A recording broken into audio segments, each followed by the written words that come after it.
Hey everyone, welcome back. I hope you're doing well and staying safe. It's Normal Guy of the North. And as promised to kick off 2022, I decided to do a couple series, and this one is scenarios, or operations as everyone calls it, and how to 5-star it. As you can see for me, I'm in my German T-61 destroyer with Gunther Lentens as a captain. I will be the first one to say this is the best Tier 6 destroyer in the game, next to the Jura. I love it. Or the Gallant, which is the same boat.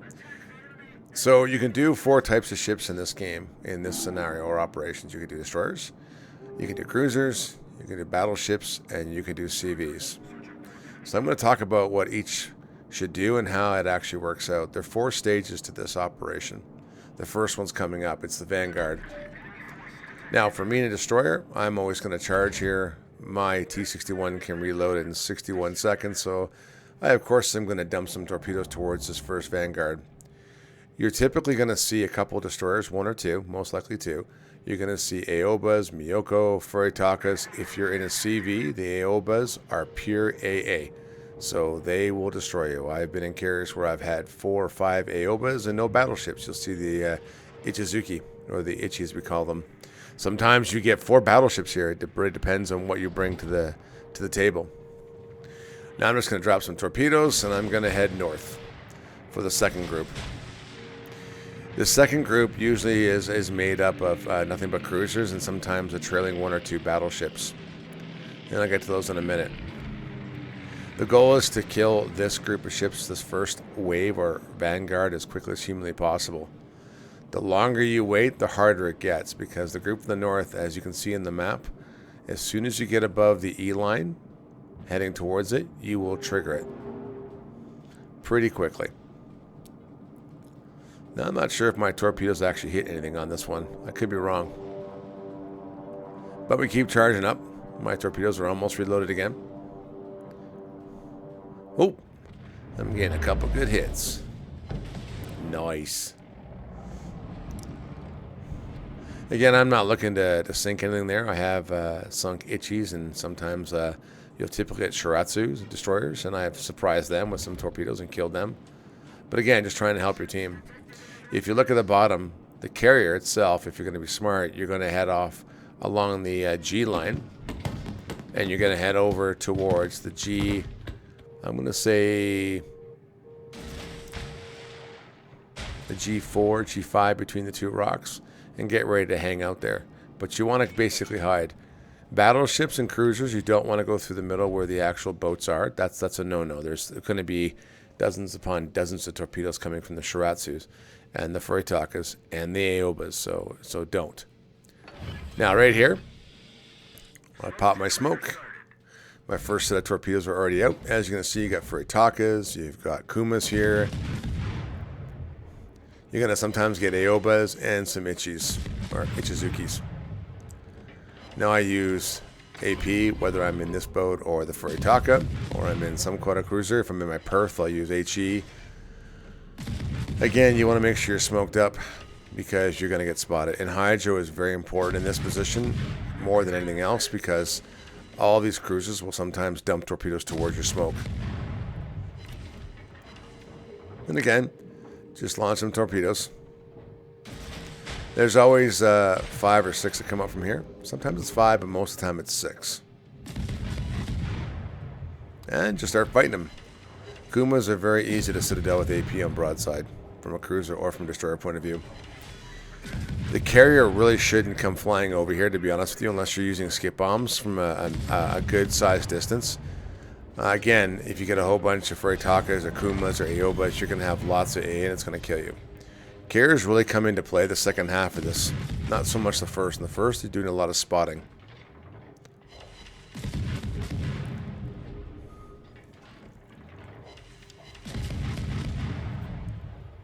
And there my teammate got him.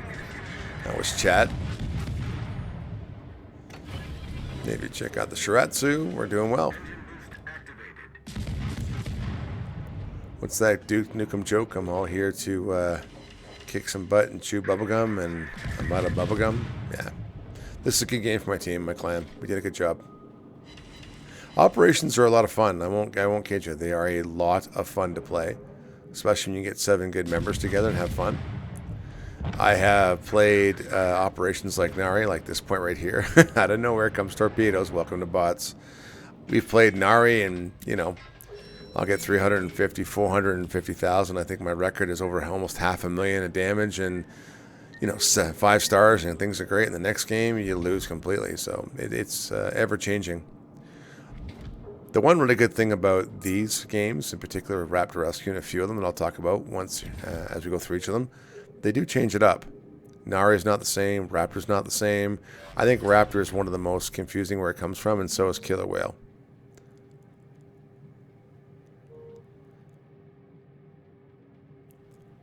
So here comes the proverbial third group.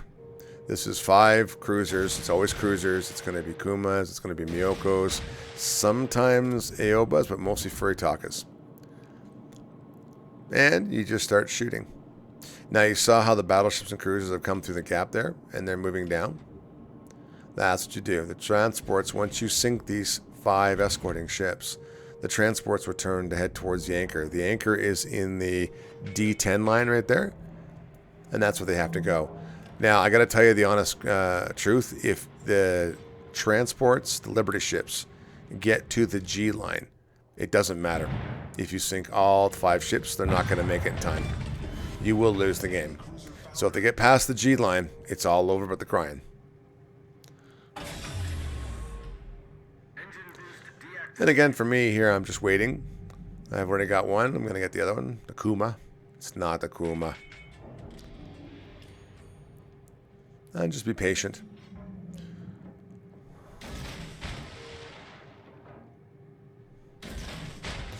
Now the 4th and final wave is coming out. It's divided up between 3 battleships, 2 over here up north on the 4 and 5 and 6 area, and the 8 and 9, which is the Fuso. Now on the 9 and 10 line, I'm talking about the A line up here, a bunch of cruisers come out. It is important that the CV, who's ever representing you, goes for the 7-8 line and goes after the Fuso first. I've come down here in destroyers and battleships and cruisers. I have no problem personally for me taking out these 2 battleships that are about to show up. They do fluctuate. They'll go, like I said, between the A4, 5, 6 line. So, again, if you're in a destroyer, just pop around here. Get your torps ready. And get ready to have some fun.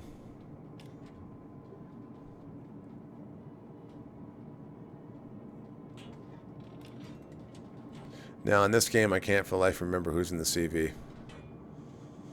But all of our players who play CV in operations are very, very competent, so they know what to do.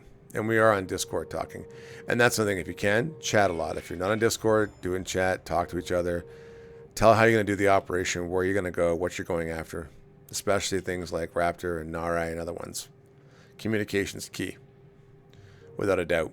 If you don't communicate, you're not going to win. And there is no way that one person wins this game. I have played most of these games and I've had anywhere from 250 to 500,000 damage and still lost the game. You have to act as a team. Now, as my team will take out the last cruiser there, the Furitaka, the Liberty ships will start turning. Now, some things you might want to consider, if you see where the bulk of my team is on the minimap on the F line there, you might want to pause before you kill the last ship.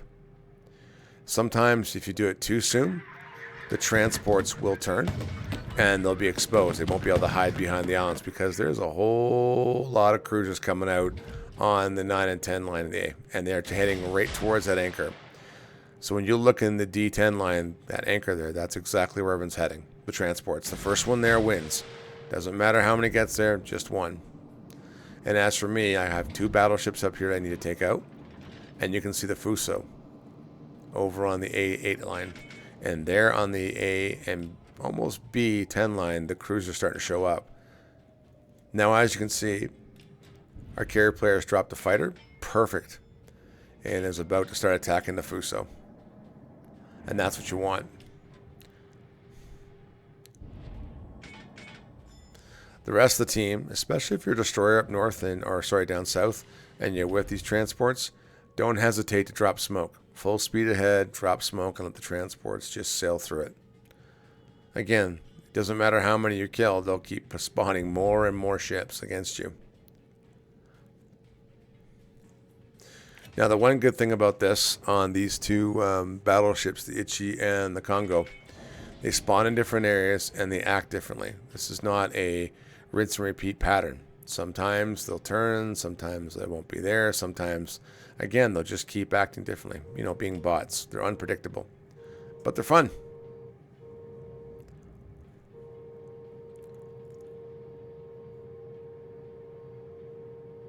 And I caused a bit of a flooding in the Ichi. So I'm going to come around here and double back and finish these guys off.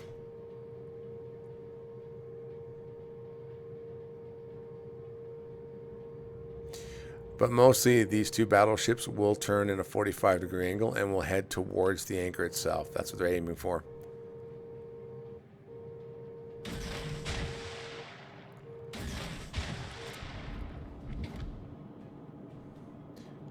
Now my team, if you look down, they're actually starting to put themselves between the transports themselves because we got that last ferry Taka soon. The transports can't hide behind islands, so they're going to start getting picked off. And our care is still heading down towards the Fuso. That doesn't mean you leave it as a player. If you have a battleship or a cruiser, especially a Perth with your HE, just start lighting it up. If it's under destroyer and you can and you want to be in that part of the game, run down there and take out the Fuso. I have another clanmate, Mr. Lomax, and we sometimes offset whether, the Furry Talker or this boat. And we'll do it together and just split it, the difference. Again, you're trying to 5-star. So I've got one of the 3 battleships up top.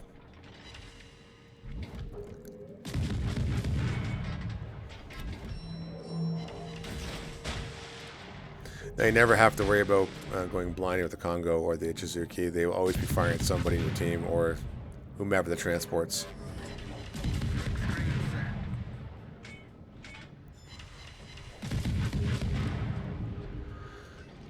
And this Congo doesn't know it, but he's about to become an artificial reef.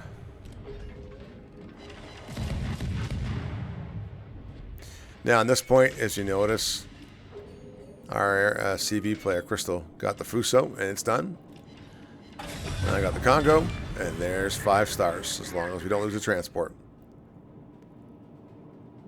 And we head off.